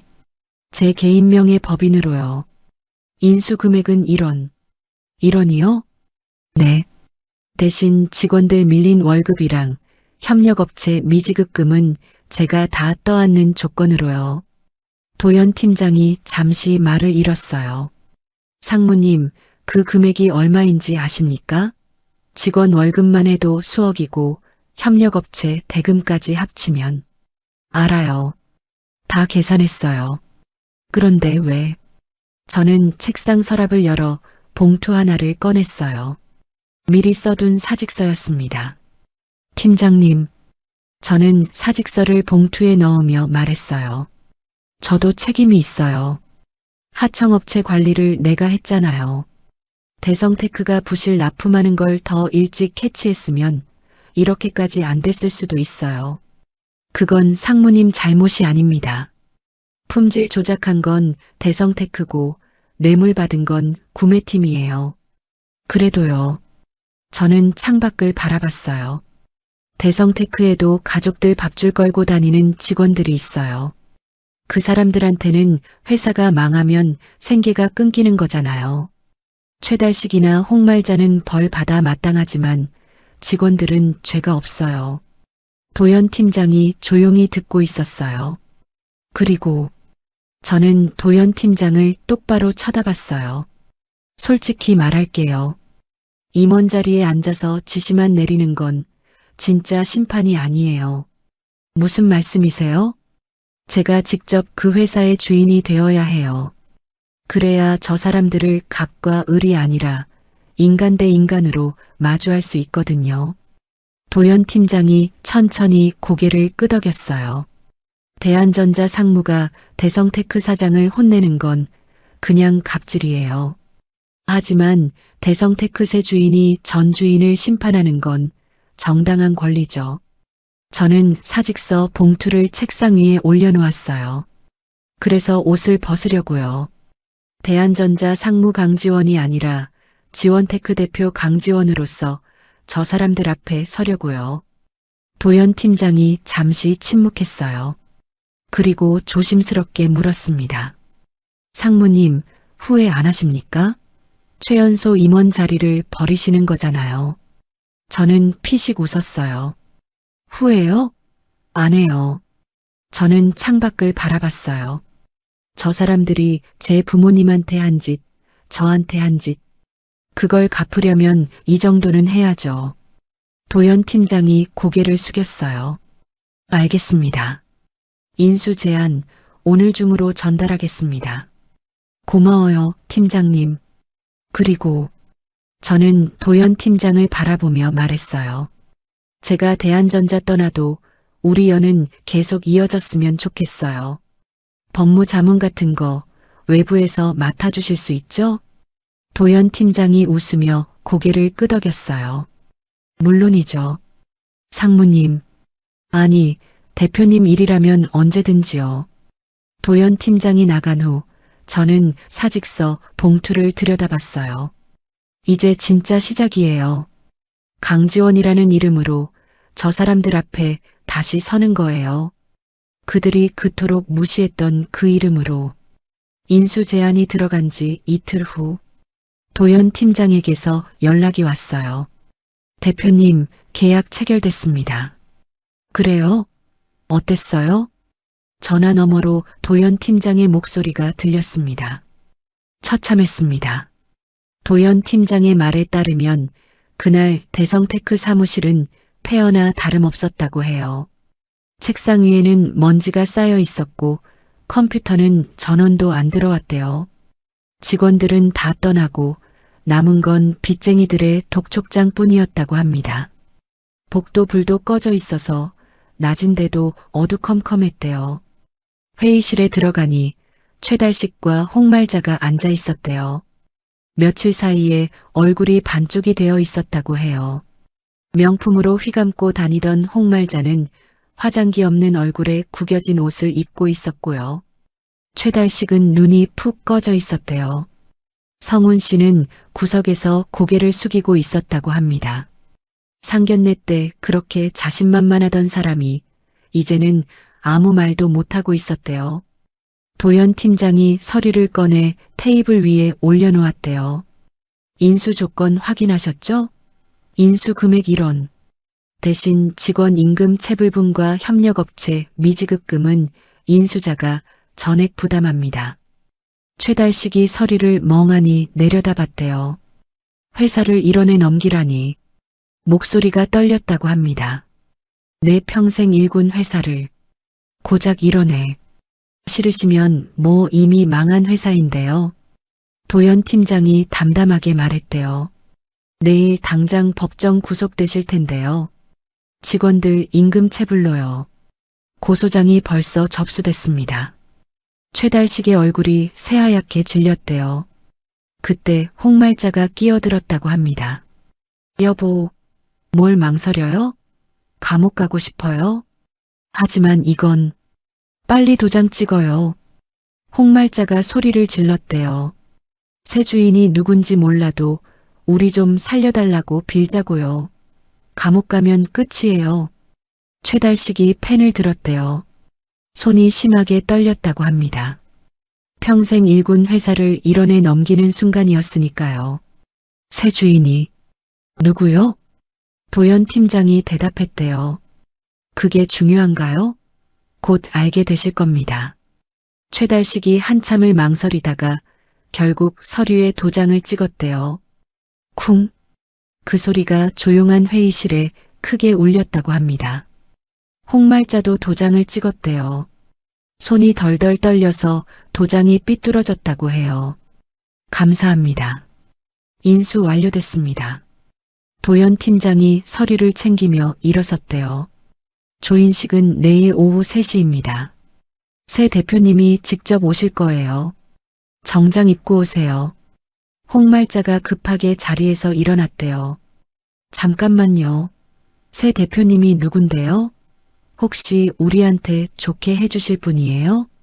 도연 팀장이 대답하지 않고 돌아서려 하자 홍말자가 도연 팀장의 소매를 붙잡았대요. 제발요. 자비를 베풀어 달라고 전해주세요. 우리가 잘못했어요. 제발 한 번만 기회를 주세요. 도연 팀장이 문 앞에서 멈췄대요. 그리고 돌아보며 말했다고 합니다. 자비요? 다 쓰러져가는 회사, 임금과 부채만 해도 얼마인지 잘 아시지 않나요? 잠시 침묵. 글쎄요. 그건 대표님이 결정하실 문제니까요. 도연 팀장이 나가고 회의실에는 침묵만 남았대요. 전화 너머로 도연 팀장의 목소리가 들렸어요. 그들은 새 주인이 누군지 전혀 모르는 것 같았습니다. 제발 살려달라고, 자비를 베풀어 달라고 하더라고요. 저는 창밖을 바라봤어요. 살려달라. 자비를 베풀어 달라. 상견례장에서 어머니 옷에 홍삼을 끼얹을 때는 그런 말 안 하더니 저를 말단이라고 무시하고 박 부장한테 전화해서 책상 빼겠다고 협박할 때는 그런 생각 안 하더니 대표님, 내일 조인식 준비는 다 됐습니다. 알겠어요. 수고했어요, 팀장님. 전화를 끊고 저는 옷장을 열었어요. 내일 입을 옷을 골라야 했습니다. 그들 앞에 서는 날이니까요. 그들은 꿈에도 몰랐을 거예요. 자신들이 살려달라고 빌어야 할 대상이 바로 그들이 내쫓은 며느리라는 사실을. 조인식 당일, 저는 대성테크 건물 앞에 섰어요. 낡은 건물이었습니다. 페인트가 벗겨지고 간판 글씨도 반쯤 지워져 있었어요. 예전에 성훈 씨가 자랑하던 아버지가 일군 회사가 이 모습이라니. 입구에 들어서기 전 저는 잠시 멈췄어요. 여기까지 와버렸네. 상견례장에서 파혼을 선언하던 그날부터 이 순간까지 정말 긴 여정이었어요. 돌이킬 수 없어요. 이제 저 문을 열면 모든 게 끝나요. 하지만 후회는 없어요. 저는 깊게 숨을 들이쉬고 문을 열었습니다. 대회의실에 먼저 도착했어요. 텅 빈 회의실, 먼지 쌓인 테이블, 깜빡거리는 형광등. 저는 상석의 가죽 의자에 앉았습니다. 창밖을 바라보며 그들을 기다렸어요. 얼마 지나지 않아 복도에서 발소리가 들렸습니다. 웅성거리는 목소리도요. 새 대표님이 누구래? 몰라. 그냥 감사하다고 빌어. 알았지? 알았어요, 어머니. 문이 열렸어요. 세 사람이 들어왔습니다. 최달식, 홍말자, 최성훈. 그들은 고개를 숙인 채 들어오다가 상석에 앉아 있는 사람을 발견했어요. 하지만 역광 때문에 얼굴이 잘 안 보였을 거예요. 최달식이 급하게 90도로 허리를 숙였습니다. 회장님, 저희를 구해주셔서 정말 감사합니다. 홍말자도 따라 숙였어요. 은혜 잊지 않겠습니다. 평생 갚겠습니다. 성훈 씨도 고개를 숙였어요. 아무 말도 못하고 저는 천천히 자리에서 일어났습니다. 창문을 등지고 그들 앞으로 걸어갔어요. 역광이 걷히고 제 얼굴이 드러났습니다. 고개 드세요, 전 사장님. 저는 차갑게 말했어요. 은혜는 됐고요. 이제 죗값이나 치르시죠. 최달식이 멍하니 저를 바라봤어요. 눈이 휘둥그레졌습니다. 너. 홍말자가 먼저 반응했어요. 눈이 튀어나올 듯이 커졌습니다. 강지원? 너가 왜 거기 앉아 있어? 저는 대답하지 않았어요. 그냥 가만히 그들을 바라봤습니다. 뭐야? 너 대체 뭐 하는 거니? 홍말자가 히스테릭하게 웃었어요. 현실을 부정하는 것 같았습니다. 말단이 감히 그 자리에 앉아? 웃기지 마. 진짜 대표 어디 있어? 빨리 나와. 저는 피식 웃었어요. 아직도 상황 파악이 안 되시네요. 저는 천천히 자리에서 일어났어요. 그리고 세 사람 앞으로 걸어갔습니다. 구두 소리가 조용한 회의실에 또각또각 울렸어요. 대한전자전략기획본부 상무. 당신들 계약 해지 도장 찍은 사람. 그리고 이 회사를 이뤄내 사들인 사람. 저는 그들의 눈을 똑바로 바라보며 말했어요. 전부 저예요. 침묵이 흘렀어요. 시간이 멈춘 것 같았습니다. 최달식이 먼저 정신을 차렸어요. 얼굴이 벌겋게 달아올랐습니다. 거짓말. 너가 무슨 상무야. 대리도 아니고. 대리요? 저는 가방에서 명함을 꺼내 테이블 위에 던졌어요. 대한전자전략기획본부 상무 강지원. 최달식이 명함을 집어들었어요. 손이 부들부들 떨렸습니다. 이게 위조 같으면 대한전자에 전화해 보세요. 인사팀 번호 알려드릴까요? 성훈 씨가 믿을 수 없다는 표정으로 입을 열었습니다. 뭐? 상무? 너가 대한전자 임원이라고? 네. 말도 안 돼. 우린 구매팀이랑만 거래했는데 그 박 부장이. 박 부장이요? 저는 코웃음을 쳤어요. 그 사람 지금 징계위원회 대기 중이에요. 뇌물수수로요. 당신들한테 받은 거. 성훈 씨의 얼굴이 새하얗게 질렸어요. 그리고 그 구매팀이요. 제 산하부서예요. 제가 고개만 까딱하면 전부 잘리는 사람들이죠. 저는 창가로 걸어가며 말을 이었어요. 당신들이 저한테 뭐라고 했죠? 박 부장한테 전화해서 책상 빼게 하겠다고? 홍말자의 얼굴이 일그러졌어요. 그래서 제가 특별히 관심을 가졌어요. 대성테크에. 저는 돌아서서 그들을 바라봤어요. 감히 제 부모님을 건드린 대가로요. 부모님? 최달식이 더듬거렸어요. 제 어머니요. 상견례장에서 당신들이 홍삼 끼얹은 분. 기억도 안 나세요? 세 사람의 얼굴이 창백해졌어요. 일주일 동안 밤잠 설쳐가며 달인 홍삼. 그걸 구석에 밀어놓더니 끝내 어머니 옷에 쏟아부었죠. 저는 한 발짝 다가갔어요. 홍말자가 뒷걸음질 쳤습니다. 그날 어머니가 화장실에서 몰래 우셨어요. 딸한테 들릴까봐 소리 죽이면서 아버지는 베란다에서 담배 피우시면서 한숨만 쉬셨고요. 제 목소리가 낮아졌어요. 평생 당당하게 사시던 우리 부모님이 그날 처음으로 작아지셨어요. 당신들 때문에. 홍말자가 입술을 달싹거렸어요. 뭔가 말하려는 것 같았지만 소리가 나오지 않았습니다. 그리고 뭐라고 하셨죠? 박 부장한테 전화해서 책상 빼겠다고요? 말단 주제에 눈 부릅뜬다고? 저는 차갑게 웃었어요. 그 대가를 치르셔야죠. 안 그래요? 최달식이 갑자기 무릎을 꿇었어요. 지원아. 아니, 대표님. 제발 한 번만 봐주세요. 우리가 잘못했어요. 홍말자도 따라 무릎을 꿇었습니다. 그때 내가 정신이 없어서 그랬어. 진심이 아니었어. 제발. 저는 그들을 내려다봤어요. 진심이 아니었다고요? 제 목소리가 더 차가워졌어요. 그럼 저한테 했던 말들 다 진심이 아니었어요? 어머니한테 했던 짓도? 그들은 대답하지 못했어요. 자, 이제 나가세요. 저는 문 쪽을 가리켰어요. 여긴 더 이상 당신들 회사가 아니에요. 그리고 앞으로 제 앞에 나타나지 마세요. 다음에 보면 그땐 진짜로 경찰 부를 거예요. 최달식과 홍말자가 비틀거리며 일어났어요. 성훈 씨가 그들을 부축했습니다. 문 앞에서 홍말자가 돌아봤어요. 눈에 도끼가 서려 있었습니다. 두고 봐. 이렇게 안 끝나. 저는 코웃음을 쳤어요. 그래요. 두고 보죠. 문이 닫혔습니다. 저는 창밖을 바라봤어요. 그들이 건물을 나서는 게 보였습니다. 비틀거리면서 이제 끝인가? 아니, 아직 끝이 아닌 것 같았어요. 저 사람들 성격에 이대로 물러날 리가 없으니까요.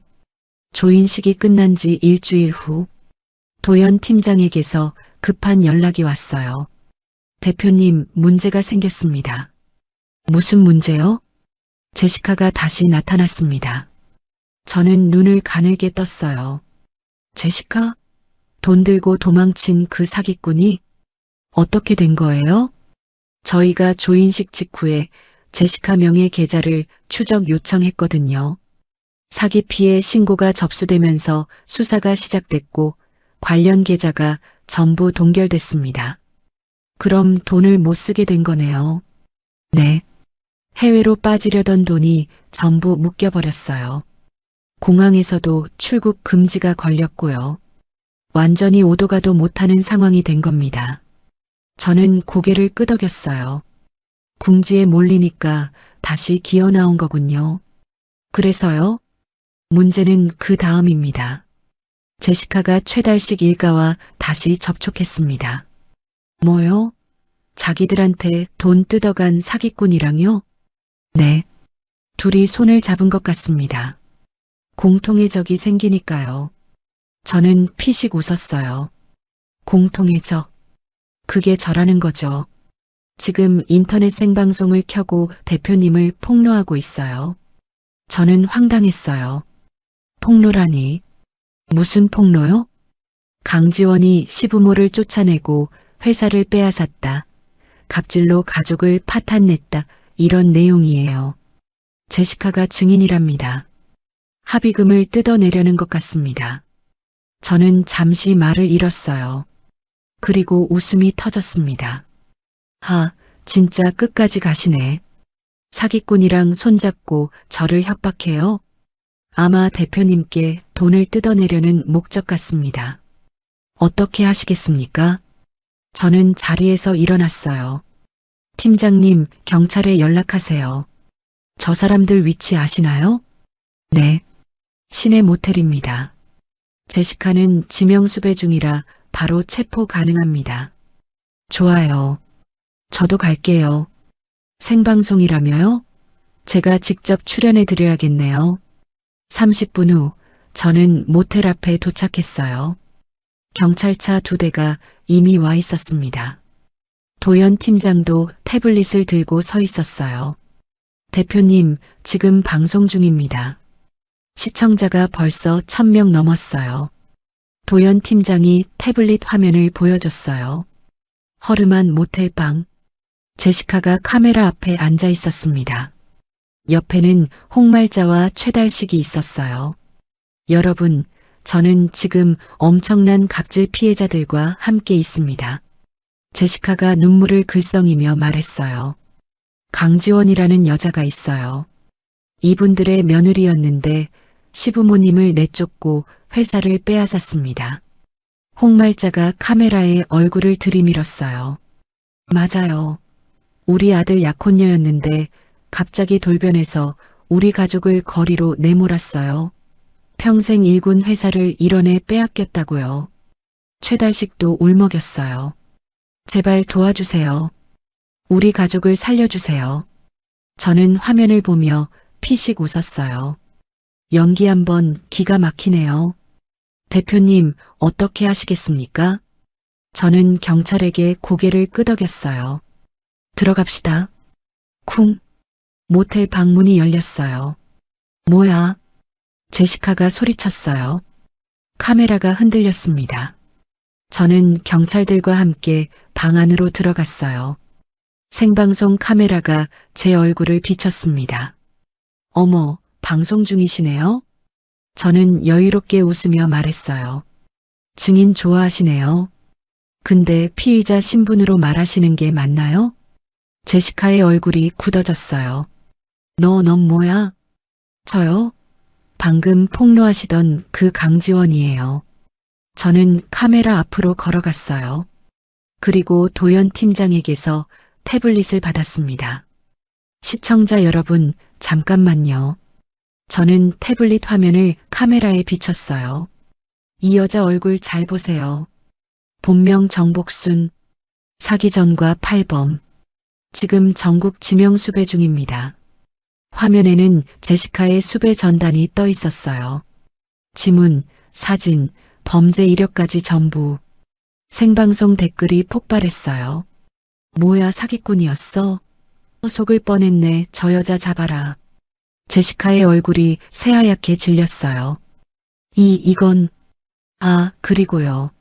저는 홍말자와 최달식을 바라봤어요. 이분들이 왜 회사를 잃었는지도 말씀드릴까요? 품질 조작, 뇌물 공여, 임금 체불. 전부 본인들이 저지른 거예요. 저는 그냥 원칙대로 처리한 것뿐이고요. 홍말자의 얼굴이 일그러졌어요. 시끄러워. 네가 뭔데? 뭐긴요. 이 회사 새 주인이죠. 저는 차갑게 웃었어요. 그리고 상견례 때 제 어머니한테 홍삼 끼얹은 거. 시청자분들도 알아두세요. 이분들이 얼마나 못된 사람들인지. 홍말자가 벌떡 일어났어요. 그리고 갑자기 제시카에게 달려들었습니다. 이게 다 너 때문이야. 네가 폭로 방송하자고 했잖아. 뭐? 나 때문이라고? 제시카가 홍말자를 밀쳤어요. 누가 먼저 연락했는데 합의금 뜯어내자 방송 켜면 여론이 편들어줄 거다 그랬잖아. 네가 내 돈 다 들고 도망쳤잖아. 내 10억? 내 땅 문서 다 네가 가져갔잖아. 홍말자가 제시카의 머리채를 잡았어요. 이 도둑이 사기꾼, 내 돈 내놔. 제시카도 지지 않고 홍말자를 할퀴었습니다. 나 미친 거 아니야. 나도 피해자라고. 피해자? 웃기지 마. 네가 우리 집안 망하게 해놓고. 최달식이 말리려다가 같이 넘어졌어요. 제시카의 발에 걸려서요. 아이고.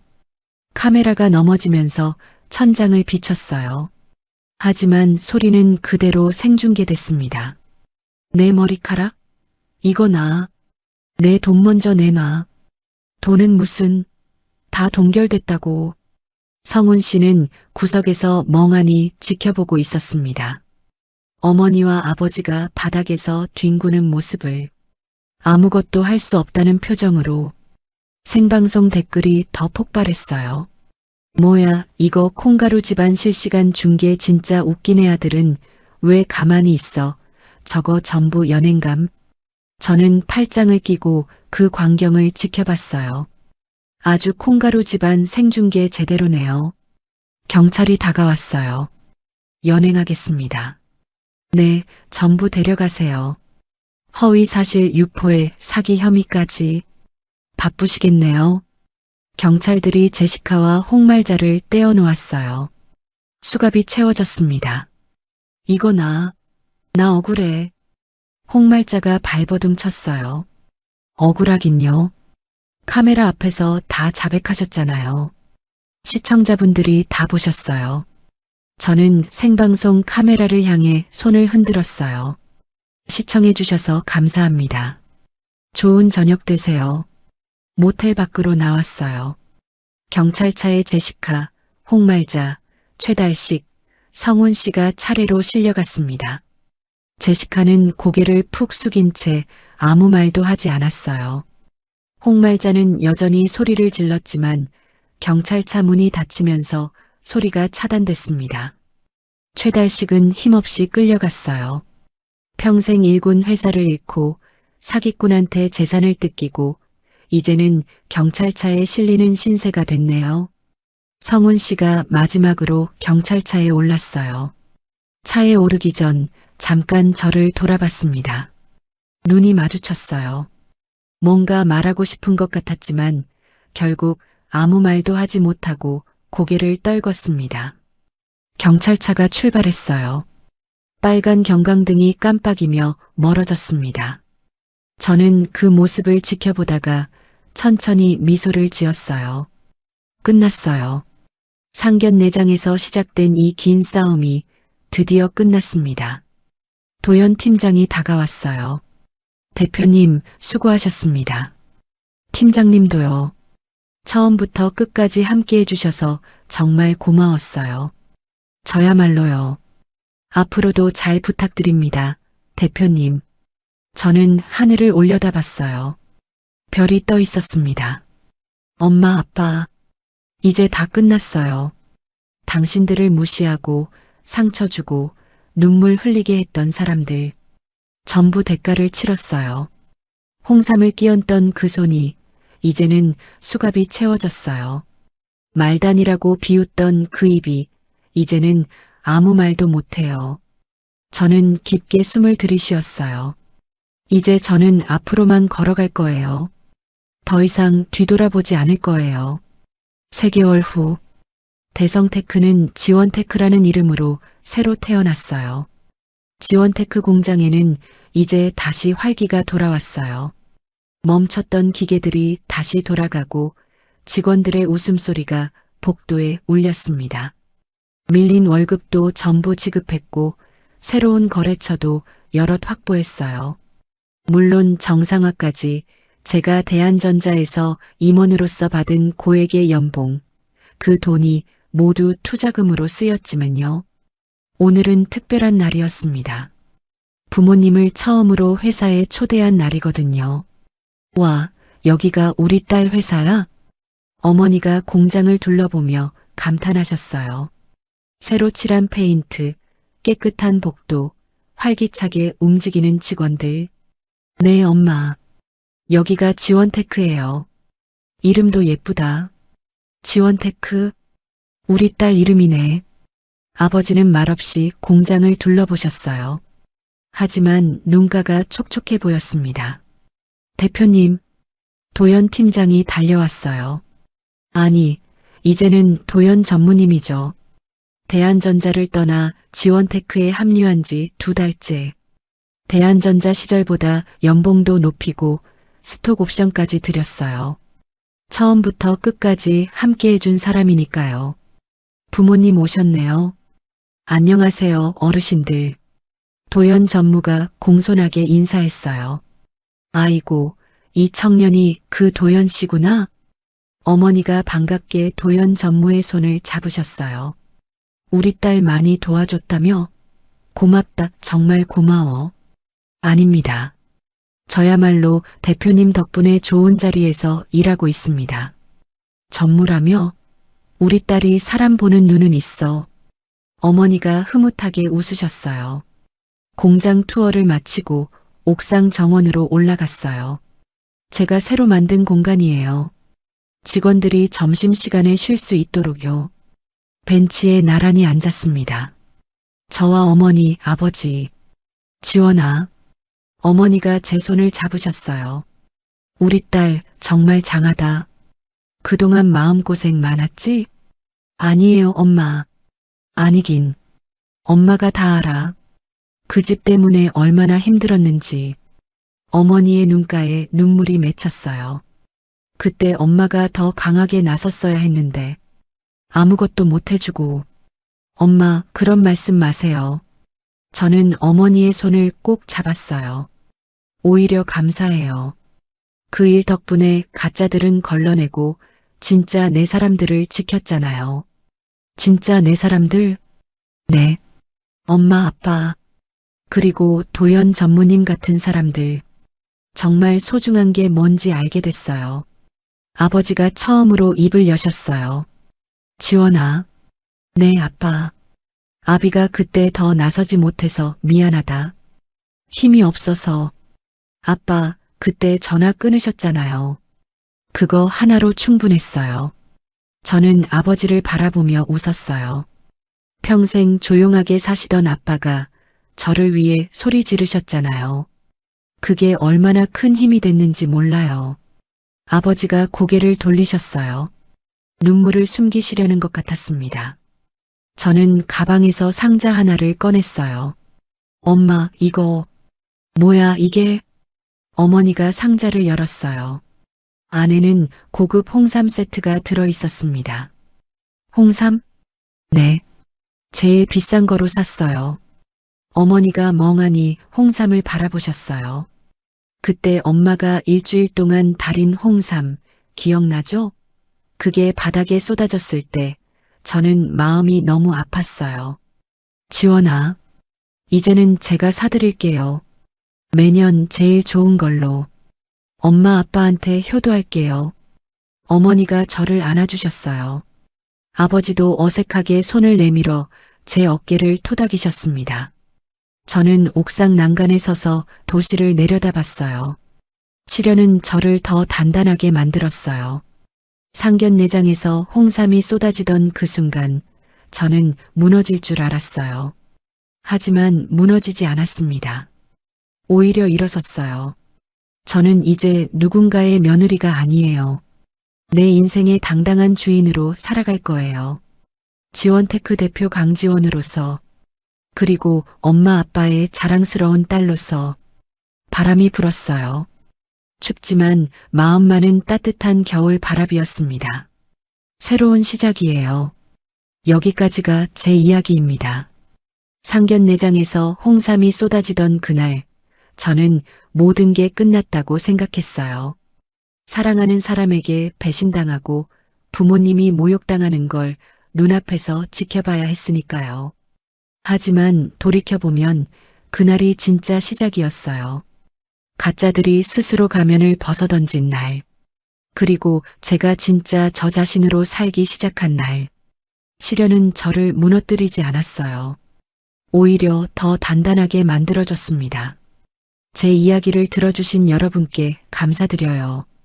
혹시 지금 힘든 일을 겪고 계신 분이 있다면 이 말씀을 드리고 싶어요.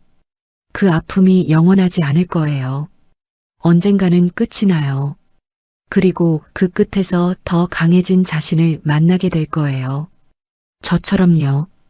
어느덧 한 해가 저물어가고 있네요. 올 한 해 여러분은 어떻게 보내셨나요? 웃을 일도 있었고 울 일도 있었겠죠. 힘든 날도 있었고 행복한 날도 있었을 거예요. 그 모든 날들을 버텨내신 여러분, 정말 수고 많으셨어요. 따뜻한 연말 보내시길 바랍니다. 사랑하는 사람들과 함께 맛있는 것도 드시고 편하게 쉬시고요. 그리고 새해에는 더 좋은 일들만 가득하시길 진심으로 응원할게요. 저는 강지원이었습니다. 여러분의 내일을 응원하겠습니다. 오늘 지원이의 이야기가 마음에 남으셨다면 구독과 알림으로 다음 만남을 예약해 두세요. 우리네 사연 극장이 다시 찾아갑니다. 그리고 오늘 이야기를 듣고 느낀 감정과 생각을 댓글로 소통해 주세요.